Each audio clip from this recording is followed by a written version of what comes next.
Olá, pessoal! A nossa aula de conhecimentos bancários hoje vem recheada de assuntos aí para a gente tentar entender, basicamente, a respeito da taxa de juros interna, de prêmio de risco e de algumas outras variáveis. Vem para cá! Aula de hoje, conhecimentos bancários, nós vamos falar sobre o diferencial de juros interno e de juros externo, prêmio de risco, fluxo de capitais e seus impactos sobre a taxa de câmbio. Bom, primeira pergunta é, professor, o que é um diferencial entre a taxa de juros interna e a taxa de juros externa? Nós sabemos que o Brasil tem a chamada taxa básica de juros, que no Brasil a gente se convencionou a chamar de taxa Selic. Na verdade, sabemos também que Selic é algo muito maior, é o sistema de liquidação e custódia de título público, é mercado, aberto, é open market de título público, perfeito? Bom, nós sabemos, contudo, que essa taxa básica de juros, definida no Brasil hoje pelo Copom, o Comitê de Política Monetária, que reúne a presidência e a diretoria do Banco Central, que se reúne de 45 em 45 dias para analisar os dados conjunturais e estruturais da economia brasileira e também da economia externa. Dados conjunturais são aqueles que dependem do conjunto de condições da economia num dado momento. O nível do produto interno bruto, do PIB, a taxa de desemprego, a taxa de inflação, a relação da balança comercial de exportação e importação, a taxa de investimento dentro do país e por aí vai. E por um outro lado, eu quero analisar o cenário internacional, como por exemplo, a guerra comercial entre a China e os Estados Unidos.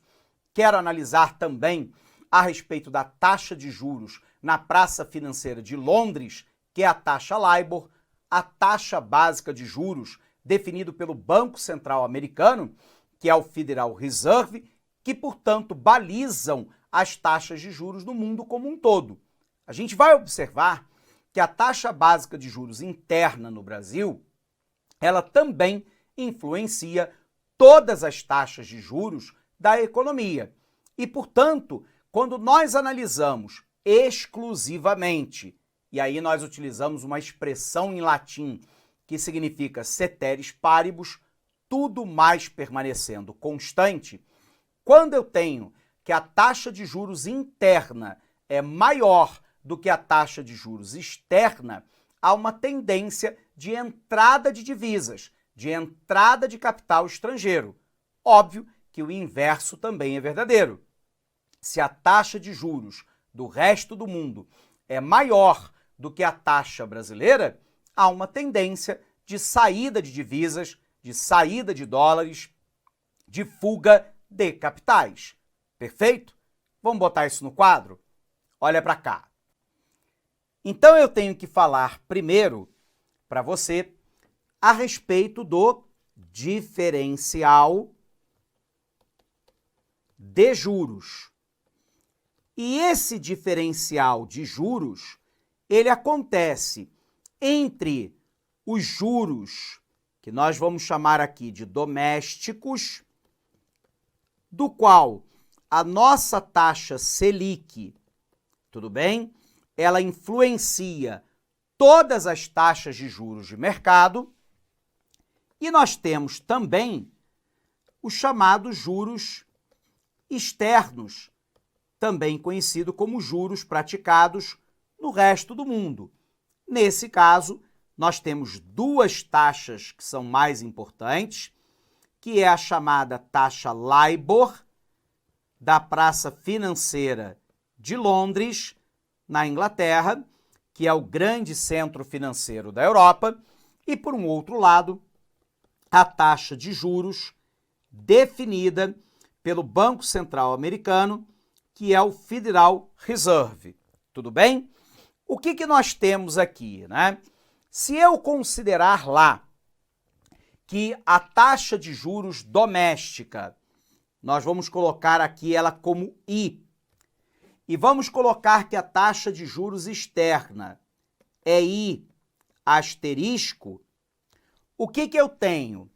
Todas as vezes em que a taxa de juros doméstica é maior do que a taxa de juros externa, há uma tendência de entrada de divisas. Ou seja, uma entrada de dólares.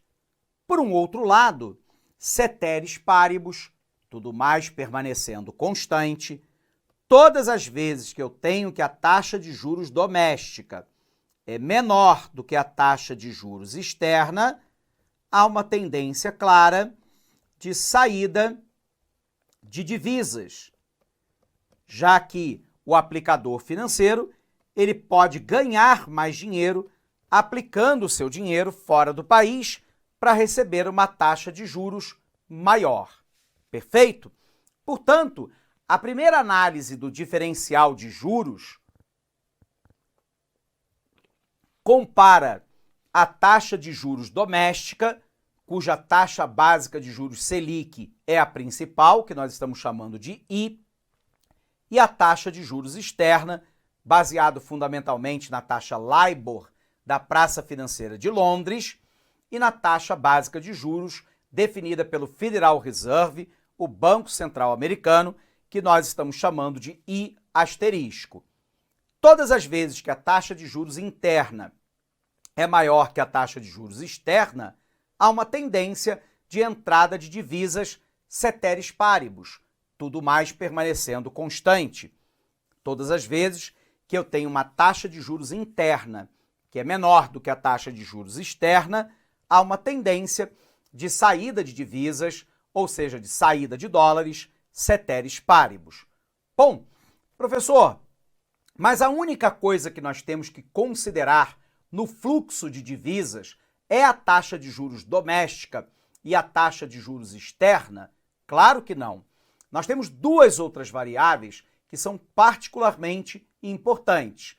A primeira dessas variáveis é a gente analisar a condição do cenário político e econômico interno e externo. Muitas vezes, a taxa de juros no Brasil está alta e, mesmo assim, eu tenho saída de divisas, como é o caso do momento atual. E isso ocorre por quê? Porque o Brasil vive uma crise econômico e também política desde 2014. Vamos lembrar, em 2014, o PIB brasileiro cresceu 0,5%. Em 2015, uma grave recessão, crescimento negativo de 3,5%.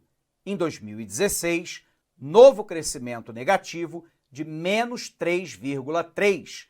O Brasil passou pela maior recessão da sua história republicana. Nós estivemos lá com 8 trimestres de queda da atividade econômica, entre 2015 e 2016. Lembrando lá que recessão, tecnicamente falando, é quando eu tenho a queda do nível do produto, do PIB, por pelo menos 2 trimestres consecutivos. Entre 2015 e 2016, o Brasil ficou 8 semestres com queda de atividade econômica.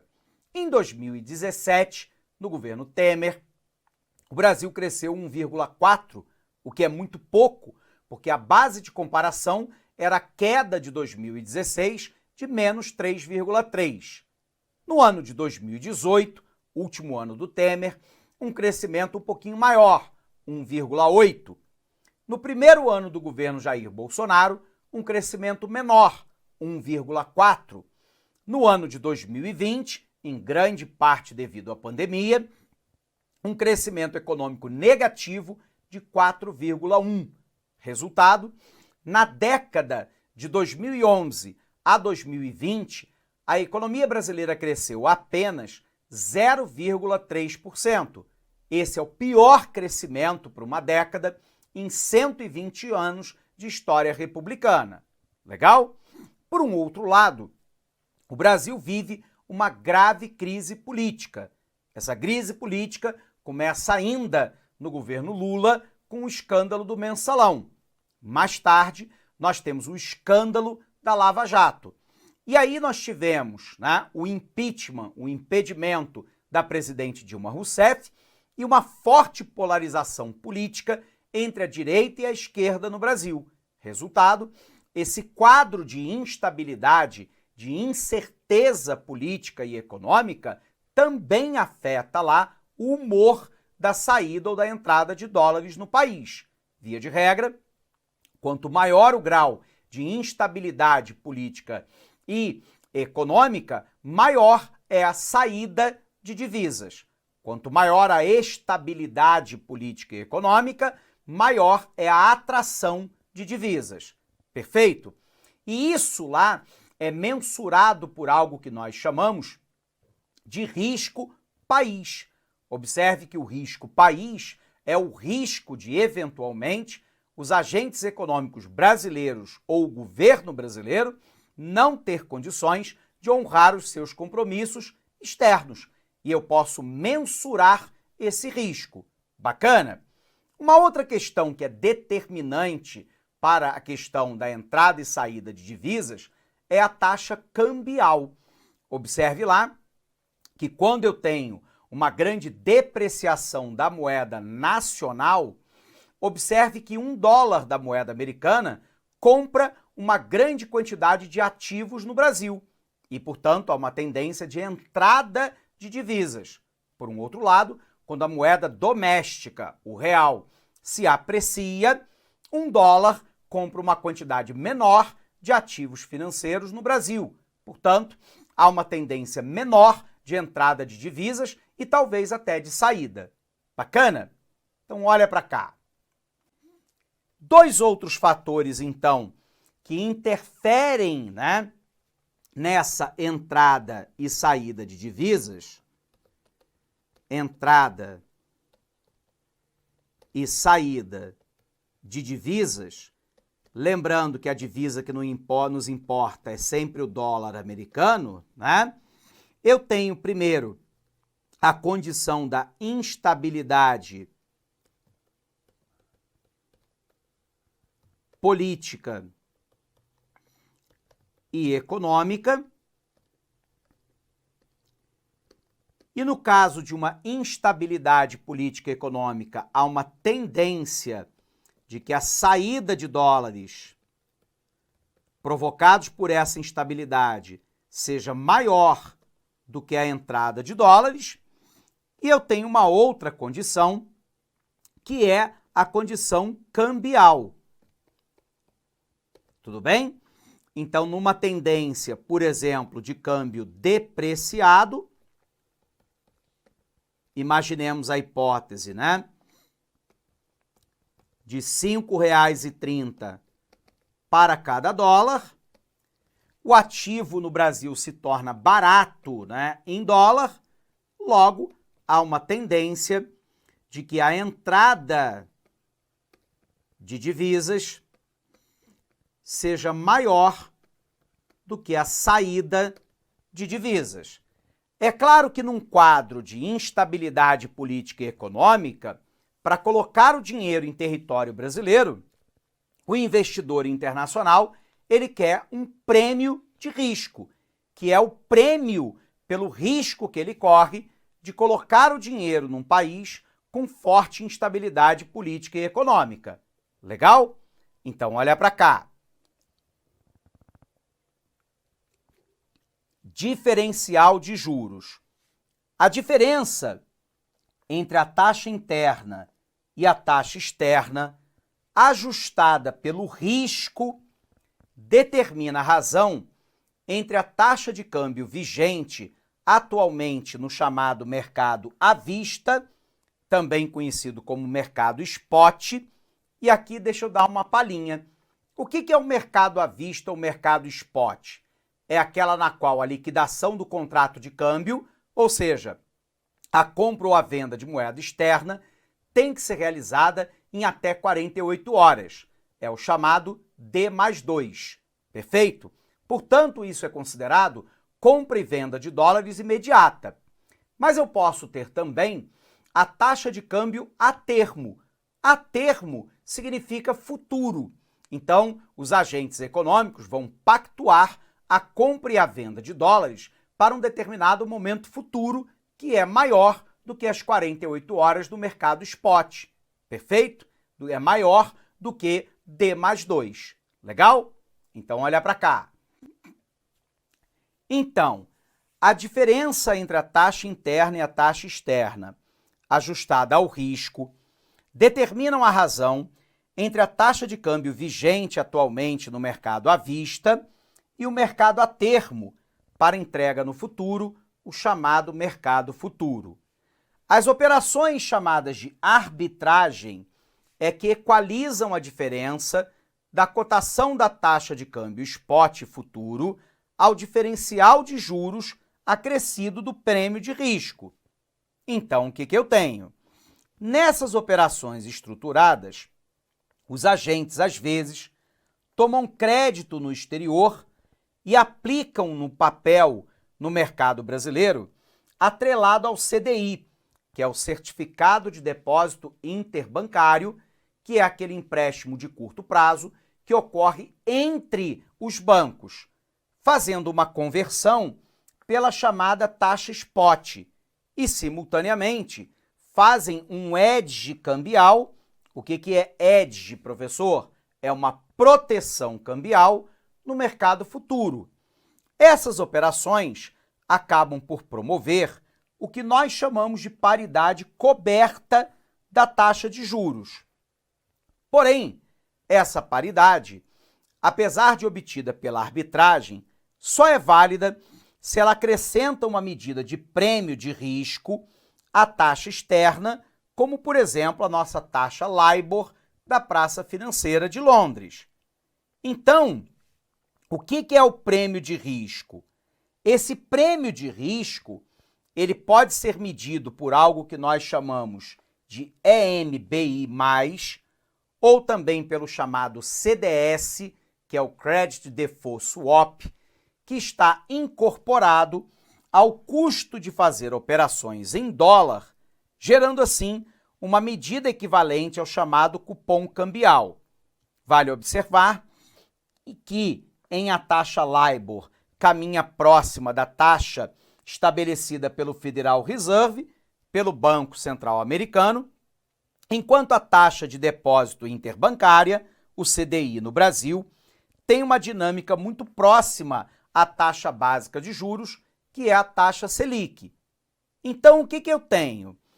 Para a direção ao longo do tempo, tanto a taxa de câmbio à vista, mercado spot, como para entrega futura, deve-se adicionar à taxa externa não somente o risco país, como também a expectativa de desvalorização do câmbio spot, que define a rentabilidade esperada dos ativos em dólar. É verdade que a autoridade monetária tem autonomia para reduzir a taxa de juros interna abaixo da rentabilidade esperada dos ativos em moeda estrangeira. Porém, isso torna menos rentável a manutenção de ativo financeiro denominado em real do que em moeda estrangeira. Ou seja, o que nós estamos falando é aquilo que acabamos de dizer no quadro.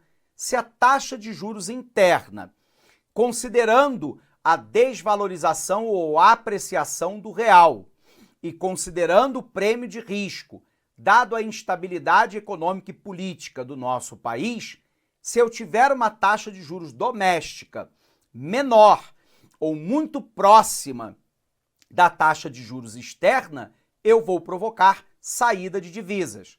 Se a taxa de juros interna estiver maior, do que a taxa de juros externa, eu terei uma entrada de divisas. E isso serve para a apreciação ou depreciação cambial, já que a entrada de divisas é a entrada ou a saída de dólares, beleza? Com um impacto claro, sobre o mercado cambial, beleza? Olha para cá. Dito isso, ocorre um processo de saída de capitais de curto prazo do país, não só por parte dos estrangeiros, mas também por parte dos agentes domésticos, num movimento de alocação de portfólio em moeda estrangeira. Esse movimento tende, se não for compensado por um fluxo de cambial positivo na conta corrente e entrada de capital de longo prazo, levar a uma desvalorização do real. Por quê? Se eu tenho que a taxa de juros doméstica ela é menor do que a taxa de juros do resto do mundo, há uma tendência de saída de dólares, de saída de divisas. Ora, se eu sei, em relação ao dólar, que é a moeda que eu não controlo, que há uma saída de dólares maior do que a entrada, se a oferta de dólares for menor do que a demanda, o preço da moeda americana sobe. O dólar passa por uma apreciação e, consequentemente, o real cai de preço, o real sofre uma depreciação. Tudo bem? Perfeito? Nós estudamos isso em outra aula. Então, pessoal, em situação em geral, tende a se agravar porque desvalorizações iniciais, causada pelo diferencial de rentabilidade negativo, usualmente acabam em parte afetando as expectativas sobre as desvalorizações futuras, ulteriores, na mesma direção. E isso aumenta ainda mais o retorno esperado em aplicação de moeda estrangeira, no que pode facilmente se tornar um processo cumulativo de desvalorização cambial e de saída de capitais. Perfeito? Bom, então, nesse sentido, a política do Banco Central brasileiro de reduzir a taxa de juros interno abaixo da taxa de juros externa, acrescida do prêmio de risco, aumentando o retorno relativo das aplicações em dólar, irá adicionar mais um motivo para um aumento da fuga de capitais dos países periféricos para o dólar, a uma tendência de desvalorização contínua da nossa moeda. Esquematicamente, o que eu tenho, né? A taxa de juros doméstica externa, o nível de preço doméstico externo, os indicadores de risco, o crescimento econômico, a oferta monetária, tributos e subsídios, expectativas em relação ao mercado futuro, todos eles combinados vão me permitir definir a taxa de câmbio, ou seja, num câmbio flutuante sujo, que é o modelo que o Brasil adota, nós temos lá se haverá uma entrada maior ou uma saída maior de divisas do nosso país. Bacana? Bom, pessoal, encerramos então esta aula por aqui. Um abraço imenso para você e bons estudos. Clique like.